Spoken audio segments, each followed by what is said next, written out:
Welcome to the Tech Egg. Don't get scrambled. Enjoy the video.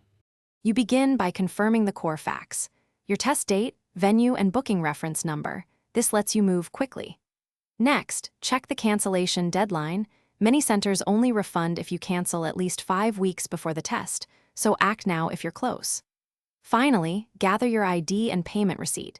When you contact the test center or Ielts provider, they'll need those details to validate your request and calculate any refund owed. Once you have your documents, contact the test center immediately by phone and follow up with email. Phone opens the conversation, email creates a record. If your test provider offers an online cancellation form, complete it and upload ID and receipt so processing isn't delayed.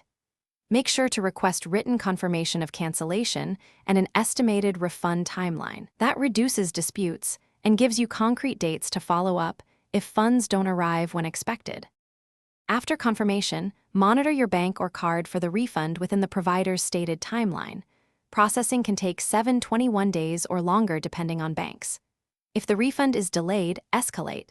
Send the cancellation confirmation, booking reference, and payment proof to the provider and request a supervisor review. Make sure to keep all records, screenshots, emails, and reference numbers so you can resolve disputes quickly. This evidence is the most. Thanks for watching. Consider subscribing if I helped unscramble your problems.